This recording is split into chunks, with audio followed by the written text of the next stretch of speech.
ओम श्री उमा महेश्वराय नमः। ओम श्री विष्णवे नमः। मैं हूँ वामिका और आप सभी को पौष मास की पूर्णिमा व्रत की हार्दिक शुभकामनाएं। आज की इस वीडियो में आप सुनेंगे पौष पूर्णिमा की संपूर्ण व्रत कथा और आरती। अब सुनिए 32वीं पूर्णिमा की व्रत कथा। प्रेम से बोलिए भगवान श्री विष्णु जी की जय, माता लक्ष्मी जी की जय। द्वापर युग में यशोदा माँ ने श्री कृष्ण से कहा कि हे कृष्ण, तुम सारे संसार के उत्पन्न करता, पालनहारी और संहार करता हो। आज मुझे कोई ऐसा व्रत बताओ जिसको करने से मृत्यु लोक में भी स्त्रियों को विधवा होने का भय न रहे तथा यह व्रत सभी मनुष्यों की मनोकामना पूर्ण करने वाला हो। श्री कृष्ण कहने लगे, हे माता, तुमने अति सुंदर प्रश्न किया है। मैं तुम्हें ऐसे एक व्रत के बारे में विस्तार से बताता हूँ। सौभाग्य की प्राप्ति के लिए स्त्रियों को 32 पूर्णिमा व्रत करना चाहिए। इस व्रत को करने से स्त्रियों को सौभाग्य की प्राप्ति होती है। यह व्रत अत्यंत सौभाग्य देने वाला और भगवान शिव के प्रति भक्ति को बढ़ाने वाला है। यशोदा जी कहने लगी, हे कृष्ण, प्रथम इस व्रत को मृत्यु लोक में किसने किया था? इसके विषय में विस्तार से मुझे बताओ। श्री कृष्ण कहने लगे, इस भूमंडल पर अनेक प्रकार के रत्नों से परिपूर्ण कातिका नाम की एक नगरी थी। वहाँ चंद्रहास नामक राजा राज्य करता था। उसी नगर में धनेश्वर नाम का एक ब्राह्मण था और उसकी स्त्री अति सुशीला रूपवती थी। दोनों ही उस नगरी में बड़े प्रेम से रहते थे। घर में धन धान्य आदि की कोई कमी नहीं थी, परंतु उनको बहुत बड़ा दुख था कि उनकी कोई संतान नहीं है। एक समय एक बड़ा योगी उस नगरी में आया। वह योगी उस ब्राह्मण के घर को छोड़कर अन्य सभी घरों से भिक्षा लेकर भोजन किया करता था। वह रूपवती से कभी भिक्षा नहीं लेता था। एक दिन वह योगी रूपवती से भिक्षा न लेकर किसी अन्य घर से भिक्षा लेकर गंगा किनारे जाकर भीक्षण को प्रेम पूर्वक ग्रहण करने लगा कि धनेश्वर ने योगी का यह सब कार्य देख लिया। अपनी भिक्षा के अनादर से दुखी होकर धनेश्वर योगी से बोला, हे महात्मन, आप सब घरों से भिक्षा लेते हैं, परंतु आप मेरे घर की भिक्षा कभी नहीं लेते। इसका क्या कारण है? योगी ने कहा, निसंतान के घर की भीख पतितों के अन्न के तुल्य होती है और जो पतितों का अन्न खाता है वह भी पतित हो जाता है। क्योंकि तुम निसंतान हो, इसलिए पतित हो जाने के भय से मैं तुम्हारे घर की भिक्षा नहीं लेता। धनेश्वर योगी की यह बात सुनकर बहुत दुखी हुआ और हाथ जोड़कर योगी के पैरों में गिर गया और कहने लगा, हे महाराज, यदि ऐसा है तो आप पुत्र प्राप्ति का उपाय बताइए। आप सर्वज्ञानी हैं, मुझ पर कृपा कीजिए। हे भगवान, मेरे घर में धन की कोई कमी नहीं है, परंतु मैं पुत्र न होने के कारण अत्यंत दुखी हूँ। आप मेरे इस दुख का हरण करें, आप सामर्थ्यवान हैं। यह सुनकर योगी कहने लगा, हे ब्राह्मण, तुम चंडी की आराधना करो। घर आकर उसने अपनी पत्नी से सब वृतांत कहा और स्वयं तप करने के लिए वन में चला गया। वन में जाकर उसने चंडी की उपासना की और उपवास किए। चंडी ने 16वें दिन उसको स्वप्न में दर्शन दिया और कहा, धनेश्वर, जा, तेरे घर पुत्र होगा। परंतु वह 16 वर्ष की आयु में ही मृत्यु को प्राप्त हो जाएगा। यदि तुम दोनों पति पत्नी 32 पूर्णमासियों का व्रत विधि पूर्वक करोगे तो वह दीर्घ आयु हो जाएगा। जितनी तुम्हारी सामर्थ्य हो, आटे के दिए बनाकर शिवजी भगवान का पूजन करना, परंतु पूर्णमासी के व्रत 32 होने चाहिए। प्रातः काल होने पर इस स्थान के समीप तुम्हें आम का वृक्ष दिखाई देगा। उस पर चढ़कर तुम एक फल तोड़कर शीघ्र ही अपने घर चले जाना और अपनी पत्नी से सब वृतांत कहना। ऋतु स्नान के पश्चात वह स्वच्छ होकर श्री शंकर भगवान का ध्यान करके उस फल को खा लेगी। शंकर भगवान की कृपा से उसको गर्व हो जाएगा। जब वह ब्राह्मण प्रातः काल उठा तो उसने एक स्थान के पास ही आम का वृक्ष देखा जिस पर एक अत्यंत सुंदर आम का फल लगा हुआ था। उस ब्राह्मण ने उस आम के वृक्ष पर चढ़कर फल को तोड़ने का प्रयत्न किया, परंतु वृक्ष पर कई बार प्रयत्न करने पर भी वह चढ़ नहीं पाया। तब उस ब्राह्मण को बहुत चिंता हुई। तब विघ्न विनाशक श्री गणेश भगवान की वंदना करने लगा। हे दयानिधि, अपने भक्तों के विघ्नों का नाश करके उनके मंगल कार्य को करने वाले, दुष्टों का नाश करने वाले, रिद्धि सिद्धि प्रदान करने वाले, आप मुझ पर कृपा करके इतना बल दें कि मैं अपने मनोरथ को पूरा कर सकूं। इस प्रकार गणेश जी की प्रार्थना करने पर उनकी कृपा से धनेश्वर वृक्ष पर चढ़ गया और उसने सुंदर आम के फल को तोड़ लिया। और धनेश्वर ने सोचा कि वरदान से फल मिला था वो यही है और कोई फल तो दिखाई नहीं दे रहा। धनेश्वर ब्राह्मण ने जल्दी से घर जाकर अपनी पत्नी को वह फल दे दिया और उसकी पत्नी ने अपने पति के कहे अनुसार उस फल को खा लिया और वह गर्भवती हो गई। देवी जी की असीम कृपा से उसे एक अत्यंत सुंदर पुत्र उत्पन्न हुआ जिसका नाम उन्होंने देवी दास रखा। माता पिता के हर्ष और शोक के साथ वह बालक शुक्ल पक्ष के चंद्रमा के भांति अपने पिता के घर में बड़ा होने लगा। माता भवानी की कृपा से वह बालक बहुत ही सुंदर, सुशील, विद्या पढ़ने में बहुत ही निपुण हो गया। दुर्गा जी की आज्ञा अनुसार उसकी माता ने 32 पूर्णमासी का व्रत रखना आरंभ कर दिया जिससे उसका पुत्र बड़ी आयु वाला हो जाए। 16वां वर्ष लगते ही देवी दास के माता पिता को बड़ी चिंता हो गई कि कहीं उनके पुत्र की इस वर्ष मृत्यु न हो जाए। इसलिए उन्होंने अपने मन में विचार किया कि यदि यह दुर्घटना उनके सामने हो गई तो वे कैसे सहन करेंगे।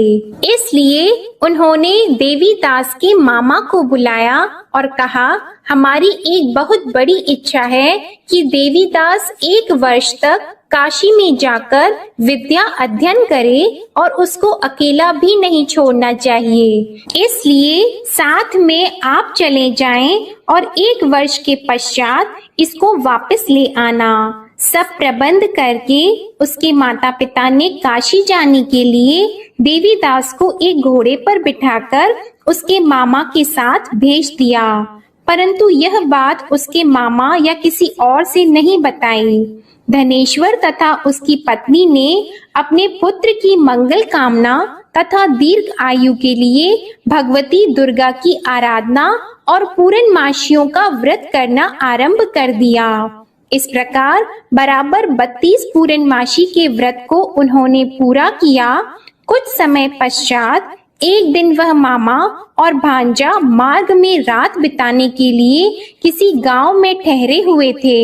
उस दिन उस गांव में ब्राह्मण की अत्यंत सुंदर, सुशीला और गुणवती कन्या का विवाह हो रहा था। जिस धर्मशाला के अंदर वर और उसकी बारात ठहरी हुई थी, उसी धर्मशाला में देवी दास और उसके मामा भी ठहरे हुए थे। संयोगवश कन्या को तेल आदि चढ़ाकर मंडप आदि का कार्य किया गया तो लग्न के समय वर को धनुर्वात हो गया। इसलिए वर के पिता ने अपने कुटुंबियों से विमर्श करके निश्चय किया कि यह देवी दास मेरे पुत्र जैसा ही सुंदर है, मैं इसके साथ ही लग्न करवा दूं और बाद में विवाह के अन्य कार्य मेरे लड़के के साथ हो जाएंगे। ऐसा सोचकर देवी दास के मामा से जाकर बोला कि तुम थोड़ी देर के लिए अपना भांजा हमें दे दो, जिससे विवाह के लग्न का सब कार्य सुचारू रूप से हो सके। तब देवीदास का मामा कहने लगा, जो कुछ भी वधू पक्ष से कन्यादान के समय वर को मिले वह सब हमें दे दिया जाए, तो मेरा भांजा इस बारात का दूल्हा बन जाएगा। यह बात वर के पिता ने स्वीकार कर लेने पर उसने अपना भांजा वर बनने के लिए भेज दिया और उसके साथ सब विवाह कार्य विधि पूर्वक संपन्न हो गए। पत्नी के साथ वह भोजन करने के पश्चात बहुत उदासीन और दुखी हो गया। उसने सब बातें जो वर के पिता और उसके मामा में हुई थी लड़की को बता दी। तब कन्या कहने लगी कि यह ब्रह्मा विवाह के विपरीत कैसे हो सकता है। देव, ब्राह्मण और अग्नि के सामने मैंने आपको ही अपना पति माना है, इसलिए आप ही मेरे पति हैं। मैं आपकी ही पत्नी रहूंगी, अन्य किसी की नहीं। देवीदास ने कहा, ऐसा मत करिए, क्योंकि मेरी आयु बहुत कम है। मेरे पश्चात आपकी क्या गति होगी, इन बातों को अच्छी तरह विचार कर लो।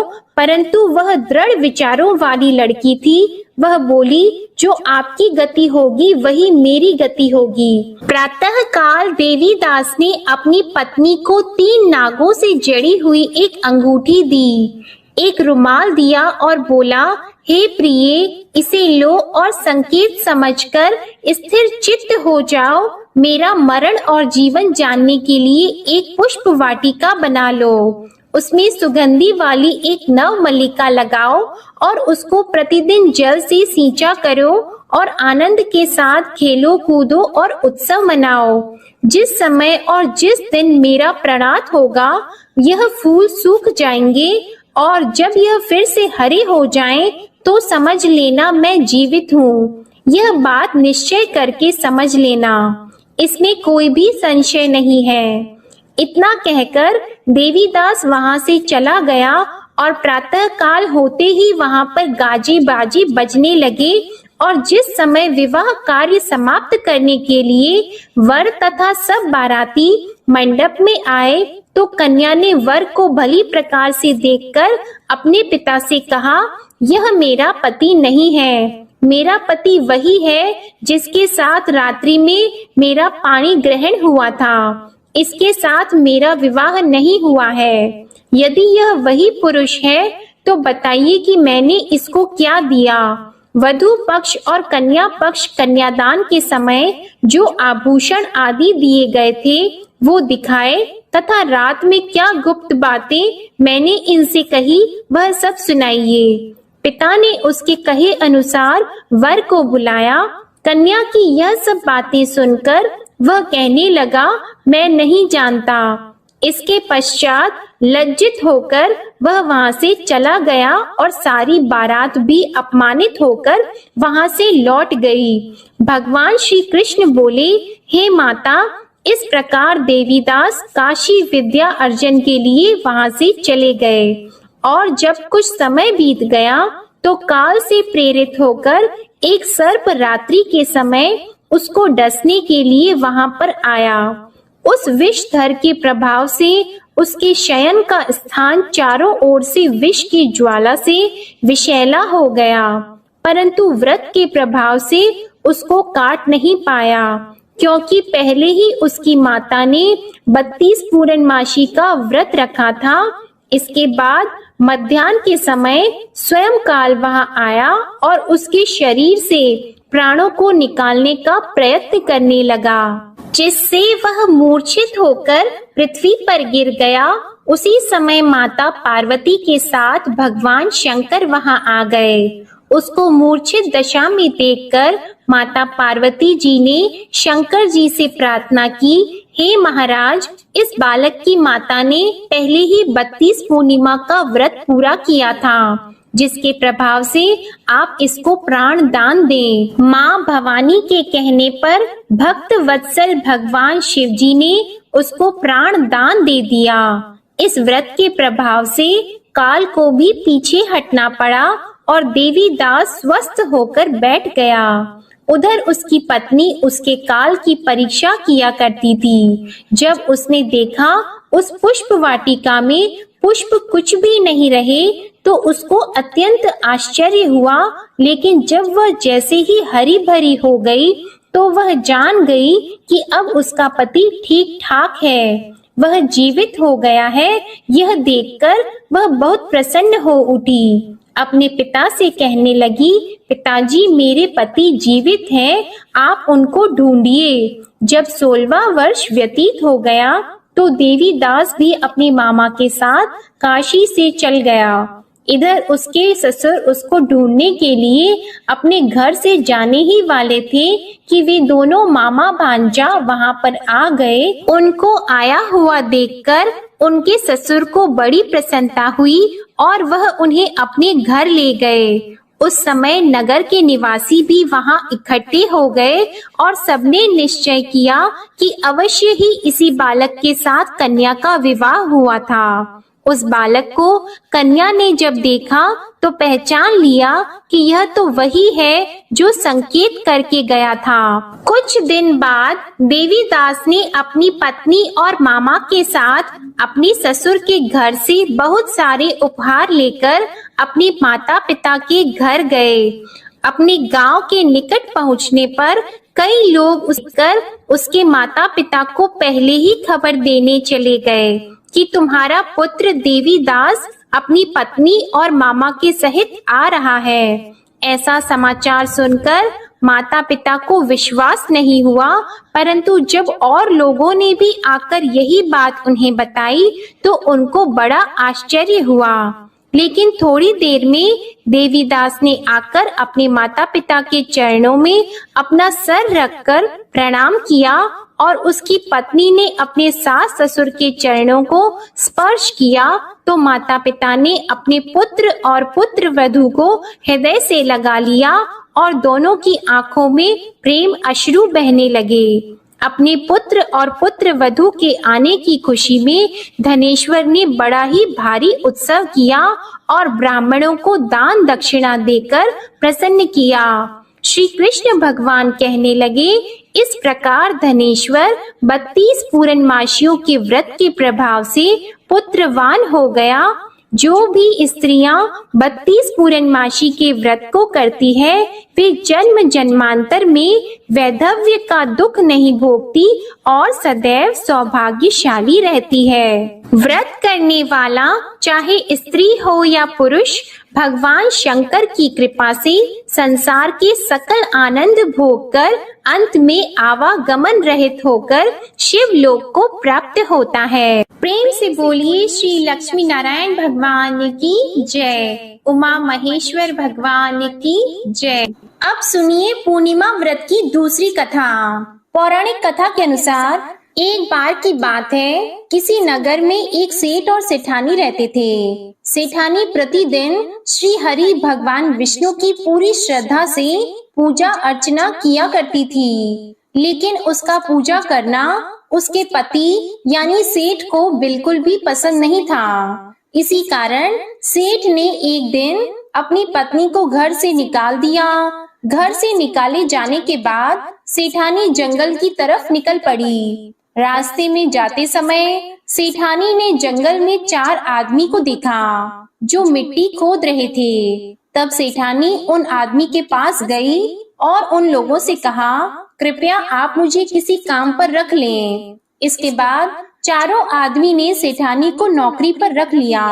सेठानी के हाथ पांव बहुत ही कोमल थे, इस वजह से काम करते करते उसके हाथ पर छाले पड़ गए। सेठानी के हाथों को देखकर चारों आदमी ने कहा कि तुम यह काम छोड़ दो, तुम किसी अच्छे घर खानदान की लगती हो, इसकी जगह तुम हमारे घर के काम में हाथ बटा दो। सेठानी इस काम के लिए राजी हो गई। फिर वे चारों आदमी सेठानी को अपने घर ले गए। वहाँ चारों आदमी हर दिन 4 मुट्ठी चावल लाते थे और आपस में बांटकर उसे खा लेते थे। यह देखकर सेठानी को बहुत बुरा लगा। अगले दिन सेठानी ने चारों से कहा, सुनो भाई, तुम लोग कल से 4 मुट्ठी की जगह 8 मुट्ठी चावल लेकर आना। सेठानी के कहे अनुसार चारों आदमी अगले दिन 8 मुट्ठी चावल लेकर आए। उस चावल को सेठानी ने पकाकर सबसे पहले भगवान विष्णु को भोग लगाया और फिर चारों आदमियों को परोसा।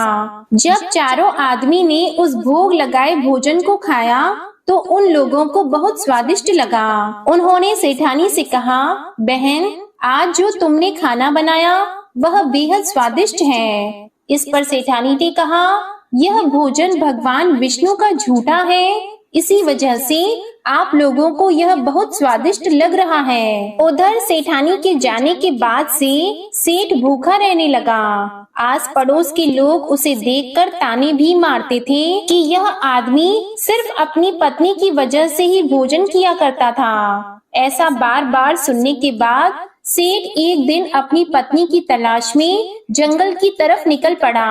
रास्ते में सेठ को मिट्टी खोदते हुए वही 4 आदमी दिखाई दिए। उसे देखकर सेठ ने कहा, सुनो भाई, क्या तुम मुझे काम पर रख सकते हो?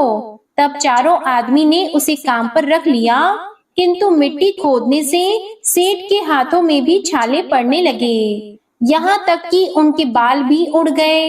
यह देखकर चारों आदमी को सेठ पर दया आ गई और उसने कहा, सुनो भाई, तुम इस काम को छोड़ दो, तुम किसी अच्छे घर के लगते हो, तुम हमारे घर चलो, वहाँ कुछ काम में हाथ बटा लेना। सेठ ने उन चारों की बात मान ली और वह उनके साथ उनके घर चले गए। घर पहुँचने के बाद सेठ ने जैसे ही सेठानी को देखा वह पहचान गए, लेकिन सेठानी घूंघट में थी और सेठ के चेहरे को नहीं देख पाई। इस वजह से वह अपने पति को नहीं पहचान पाई। हर दिन की तरह इस दिन भी सेठानी ने भोजन बनाकर विष्णु भगवान को भोग लगाया और सभी को खाना परोसने लगी। जैसे ही सेठानी सेठ को भोजन देने लगी, तब स्वयं भगवान विष्णु ने सेठानी का हाथ पकड़ लिया और कहा, ये तुम क्या कर रही हो? यह सुनकर सेठानी ने कहा, मैं कुछ नहीं कर रही हूँ, मैं तो बस भोजन दे रही हूँ। भगवान विष्णु ने मेरा हाथ पकड़ लिया है। तब सेठानी से चारों आदमी ने कहा, हमें भी भगवान विष्णु के दर्शन कराओ। इसके बाद सेठानी हाथ जोड़कर भगवान विष्णु से अनुरोध करने लगी, हे प्रभु, आप मेरी तरह इन्हें भी दर्शन दें। तब भगवान विष्णु वहाँ प्रकट हो गए। इस दृश्य को देखते ही सेठ ने सेठानी से क्षमा मांगी और उसे अपने घर साथ चलने को कहा। फिर चारों भाइयों ने बहुत सारा धन देकर अपनी बहन को विदा किया। इस घटना के बाद से सेठ भी भगवान विष्णु के भक्त बन गए और उनकी श्रद्धा पूर्वक पूजा करने लगे। ऐसा करने से सेठ सेठानी के घर फिर से धन की वर्षा होने लगी। मान्यता है कि पूर्णिमा का व्रत रखकर इस कथा को सुनने से भगवान श्री विष्णु जी की कृपा से सभी के घर धन धान्य से भर जाते हैं और सभी के दुख दूर होते हैं। प्रेम से बोलिए भगवान श्री विष्णु जी की जय। अब सुनिए विष्णु भगवान की आरती। जय जगदीश हरे, स्वामी जय जगदीश हरे, भक्त जनों के संकट क्षण में दूर करे। ओम जय जगदीश हरे, जो ध्यावे फल पावे, दुख बिन से मन का, सुख संपत्ति घर आवे, कष्ट मिटे तन का।